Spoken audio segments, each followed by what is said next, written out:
2, 1. Prepare yourself. Indeed, ladies and gentlemen. This is going to be a slobber knocker if I ever am going to see one. If triangle formation decides to be aggressive again, use calculated aggression to get themselves an early game advantage, I feel like if Team Volatile is able to recognize it and accordingly responds to it, they have the stronger early game. They should almost invite triangle formation to get aggressive on their side of the map. The only time is in game number 2. They were cut out. They weren't expecting it. This time, I think they're going to be a little bit more prepared. And with them being a little bit more prepared, they might set up some countermeasures, both through their shot calling and the rotations across the map, to punish any sort of aggression that triangle formation presents in the first 10 to 15 minutes. With that being said, I'm sure triangle formation is aware of that. So the mind games going on in game number 3 are going to be very deep.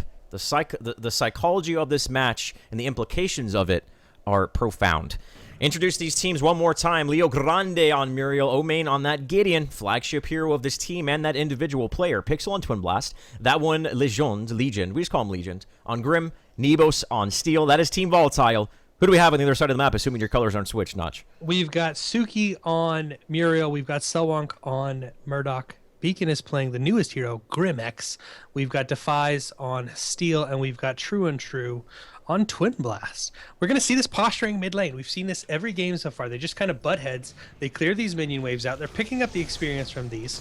We're not seeing a lot of last hitting here, so you're not getting the full experience from them. But I mean, it's just a posturing. Get these lanes cleared out. Get the maybe a slight advantage, we could call it that. But nah. with both teams being here, they're just going to clean up this wave. At 1 minute 30 seconds, these white camps spawn, so we'll see everybody rotate off. You'll start picking up 200 experience per white camp. And again, card experience is shared between all heroes that are around you. So as we can see, Team Volatile's over here at this white camp. They all just picked up 200 card experience. They're going to rotate back through the jungle and start working on these other white camps. And at 2 minutes and 30 seconds, Gooch, we'll see the all-important buff camps, blue and red, which give you 800 card experience per kill. Which between the two of them is gets you to that next card level, 6 card points, and rotate across the map, and that's pretty much that's how the early game goes. Even for anyone who just has a decent idea of how the match goes, and both these teams, no aggression coming out here by either of them. I'm curious as to what triangle formation is going to do. Like I said, now, they used calculated aggression early on in game number 2. It worked well. Team Volatile is simply unprepared for it. They're going to be prepared for it this time. Is triangle formation going to do it again? I mean, in a situation where game number 1 could have gone to triangle formation's way, in a game where it's just farm, farm, farm, in a very stale match, triangle formation, if they don't give up kills, if it's just comes down to farming and it's a big gold goose egg on its kills for the first 30 minutes of the match, that's going to favor triangle formation. So 100%. They can play this in 2 different ways. Like I said, just due to the nature of the compositions that we've seen 3 times in a row, it's up to Team Volatile. They're the ones under pressure. They're the ones who have to get something going. Omain in game number 2 could never get anything going. He was exploited by triangle formation a little bit better, and I think he underperformed. So Omain, we've been keeping a big eye on him just because the plays have been so clutch out of him. But this game, more importantly, look for him to hit level 5, get his shockwave, roam around, try to find some early game kills. Camps have been taken. Lanes are taking shape. Beacon's going to be over here in the left lane by himself. Of course, getting all the last hits that he can, but hitting level 5 on your Grim, it's relatively important, but more so, give your Muriel that solo lane experience. Get her to level 5 as soon as you can. Very, very important, and this is what we saw in game number 1. The Muriel of Triangle Formation and Suki is put into a solo lane situation, while Team Volatile, Leo Grande, he is put into the situation where he roams around with his team. And have to be very careful with that, because that may give a small window of opportunity where Suki's level 5, Grande's not, and that could time up with patented aggression coming out from triangle formation. So keep an eye on those levels, keep an eye out for timings. It's all going to come down to the first 5 to 10 minutes. I also want to watch these Harvester camps. I love the Harvesters. I love what they bring to this game. We do have one Harvester in the jungle of Team Volatile that has not been placed. Is it being placed right now? They're actually down a Harvester, so they only have one Harvester up in Triangle 4, or in Team Volatile only has one Harvester currently up. You're missing out on a lot of card experience. They're getting it now, though. Okay, they're because I said they don't have it. Exactly, man. They hurt you. The Curse of the Casta. At 6 minutes, we will see the left and right lane harvesters, and at 9, we see those harvesters, the boss harvesters spawn as well. I'd love to see how well they're being farmed, how well they're being utilized, because it's 300-ish, 300 plus card experience when it's full. That's a lot of card experience for both of these teams, and it goes to everybody. Again, that's shared as well. You don't have to be in a team fight for that. You don't have to be at a buff camp. Someone just needs to pick it up. If you're standing at base and I need 3 points. Someone touch a harvester butt. They can touch that, and you get that at card experience. It's all about the harvester butt touching, then. All about butt touching of the harvesters, my friend. It's all about it. We're gonna start seeing a sight pop up around this prime orb. Triangle formation took the prime orb very early last game. It took about 10 minutes. That's what they do. That's something they always do. If they are able to find early game kills, they immediately either transition to the black buff and push, or they transition to the orb prime. Like that's their play. In the first 5 to 10 minutes, if they find a kill, they immediately. I mean, they don't even. I'm sure the shot calling, they don't even talk about it anymore. They just go do it. They know what's up. So right now, we do see at least 3 of them consolidated in the left part of the lane. They're picking up that side harvester. Yeah, 4 in the left lane here for Team Volatile. Not sure if that's the most efficient way of doing things. They have a propensity of grouping up and staying tight. Triangle formation has no problem playing the farm game and putting their rangers in respective lanes to make sure they get the right amount of farm and the right amount of level experience. While Team Volatile definitely have much more of their overall strategy is stay together and look for ganks. At least that was the case in game number 1 and seems to be the case in game number 3 here. No real aggression coming out from triangle formation. Game number 2, we already saw them rotate around at this state of the game and get some kills. So they're changing it up. They're trying new things. They're on top of their jungle camps, though. The moment one of these camps spawns, they're out there and they're getting that card experience from those towers, or I'm sorry, those jungle camps. Mid lane is, whoa, I just fell through the map. Mid lane is pushed in quite a bit for Team Volatile, but Selwonk is easily going to be able to push that up. The color bugs aren't bugging me as much as they were in the past, Gooch, which is very nice. I'm used to it today. I do want to see early game aggression, though. O-Main on Gideon, he does start to fall off. As you start getting to that late game, he just doesn't scale well. If you combo his abilities, we can see how much damage he does, but I'd love to see them pick off, someone rotating through the jungle. They are kind of hanging out with at least 3 people, so I'd love to see some early game aggression. I think they need it. I think they need to put triangle formation on the back foot, and they need to continue to with those decisive engagements like we saw in game number 1. Right now, this game is looking much more like game number 1 than it was in game number 2. So get yourselves ready. Brew up some coffee if you got them, boys. And we'll see what continues to fold down here. Nebos was kind of looking around, roaming around in enemy territory. I think they're just trying to clear up vision, clear up lanes, and see where the game goes as far as looking at the card progression thus far. These guys are really stuck to their guns when it comes to their progression. Both steals have picked up their respective shockwaves. O-Main, he's at 3 card points right now. I'm more than likely reserving his next card level, and then he will have his shockwave as well. And the Grim build choice, Beacon going with that good old Reaper's Key. This is the same build, the Staff of Adamant. He fills it up with cast. This time he's using regular cast instead of minor ones. He doesn't build that crit bonus item until maybe his 3rd or 4th item. Same with True Untrue. He actually really holds off for quite some time on his Twin Blast. At least he has been. We'll see as the progression continues here.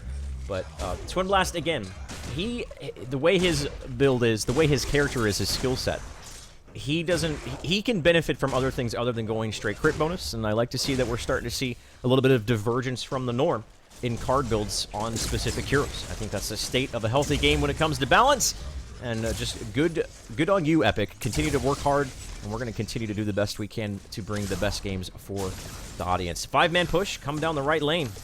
Do they have the black buff? I'm not sure. It doesn't look like they picked it up. Selwonk's going to use the Devastating Blast, clear this up. The wave is already pushed. The response from Team Volatile, it's going to be too late. This tower's going to go down.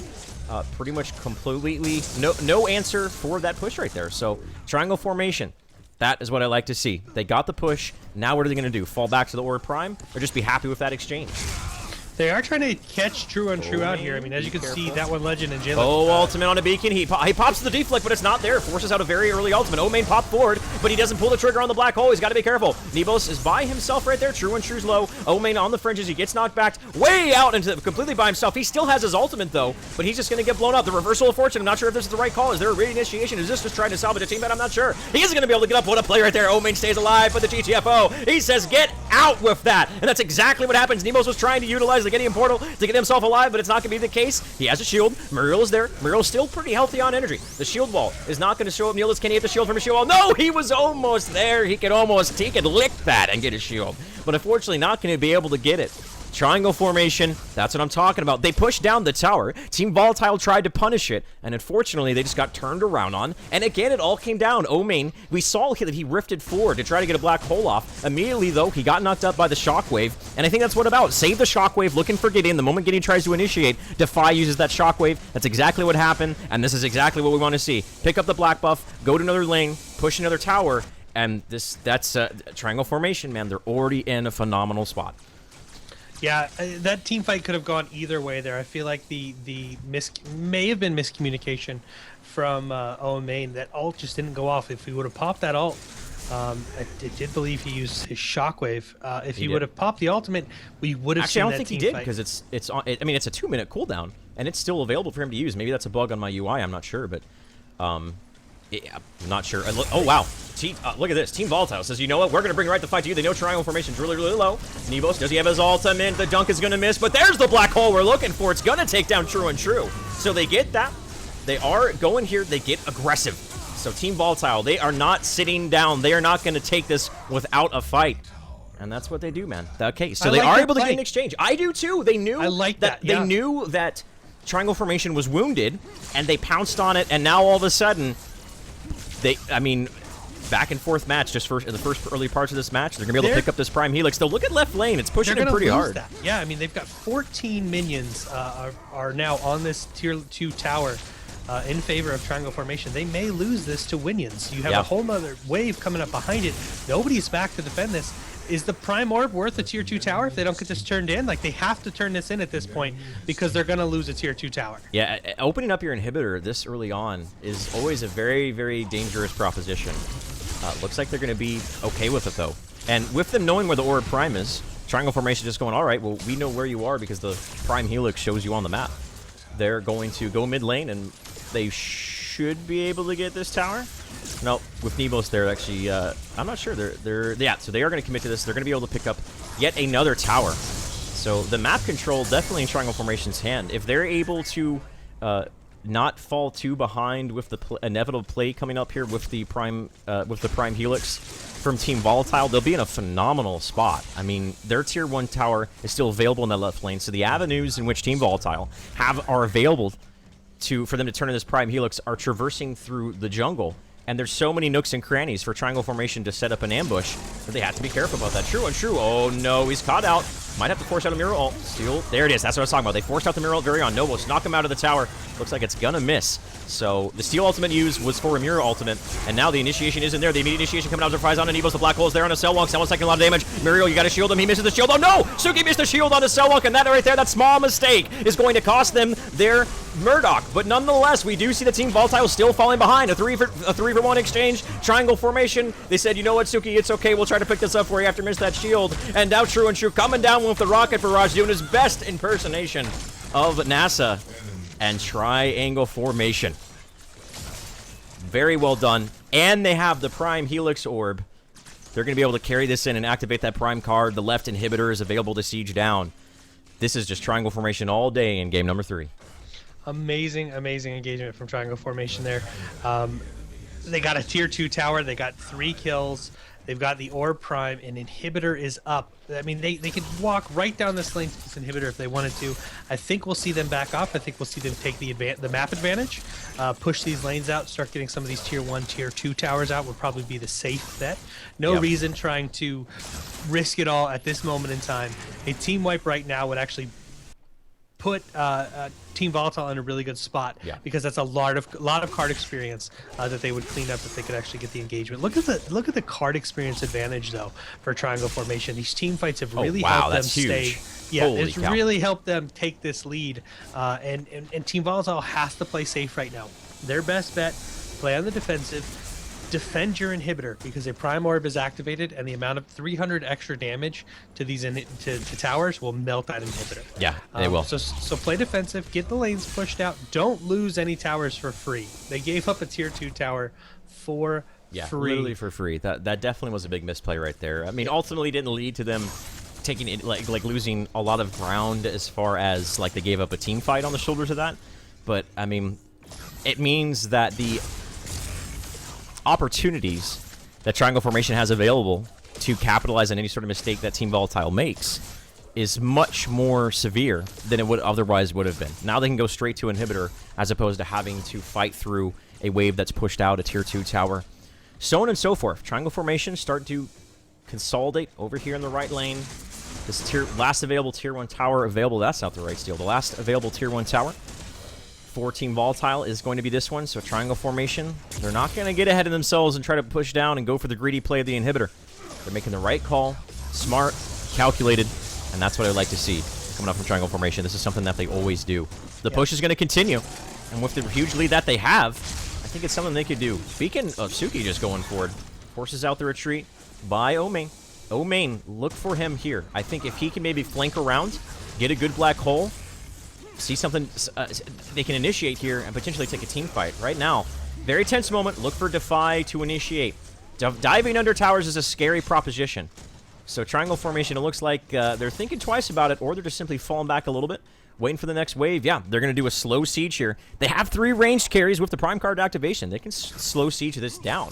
The wave clear from Team Volatile is superior, though. So I think that's going to be the maybe the sounds of retreat here for Triangle Formation. But I mean, pushing a tower without creep it's a very dangerous proposition. I feel like they might overstay their welcome. Omain's starting to get a little bit aggressive here.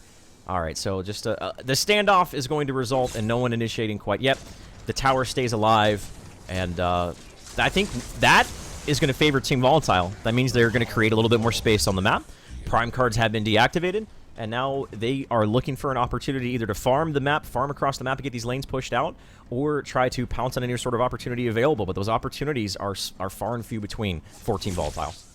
Yeah, I mean, the map advantage is, yes, towers are down in favor of Triangle Formation, but Team Volatile had the creep lanes pushed out another lane, so they were able to just kind of stick around that tower, protect a tier 2 tower, which they needed to do. You don't want 2 inhibitor lanes opened up. So them being able to stick around and just get that up while their creeps continue to push out lanes is very good. We're going to start seeing them go through the jungles, pick up these white camps, pick up buff camps, empty their harvesters.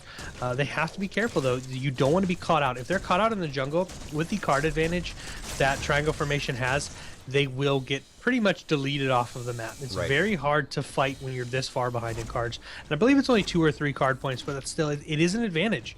And it's very hard to fight that way, especially when you have a hero like Gideon, who requires a lot of strategy between the team. If they're able to blow Gideon up relatively quickly, like we've seen them do, they're taking that black hole out of play. They don't care about the ultimate, get him killed, and now we don't have to worry about it. Now their major ultimate that's going to hurt all of us is off the map. They're doing a very good job at shutting Omain down. Yeah. So these guys are just falling back to their red and blue orbs, trying to get them on their respective heroes. Looking at the progression right here, specifically on Team Volatile, Pixel, he went with that Wind Carver Blade. This is normally what he does. He's just now building into that Blade of Agora, so he does. Okay, I was gonna say he built. That's what we're talking about. He just now got his crit bonus, and is gonna start building up crit, but not for another 2 to 3 card levels, as he's gonna have that 32% to 40% crit chance that we're looking for. Well, look at True and True. He already has the double impact hammer. He's built in his Blade of Agora. He's gonna scale much better when the next crit item on True and True. His progression is already there. He's already gonna be doing a significant amount of more damage when it comes to these guys, these 2 Twin Blasts, getting their crit online, because that's how far ahead he is right here. As well as Selwonk on that Murdoch, he has his crit bonus. He's building into his crit. Beacon, same story, man. So these crit items are starting to come online. You thought those Rangers were doing a lot of damage. Wait until they start getting these big crits off. And, I mean, specifically, the implications of that as a Gideon player makes me very, very hesitant right now in this stage of the game to initiate, as opposed to where before you could be a little bit reckless. He has to be very, very smart about it. And Omain, we've seen him pull off amazing initiations before. But game number 2, game number 3, it seems like he's lost a lot of steam.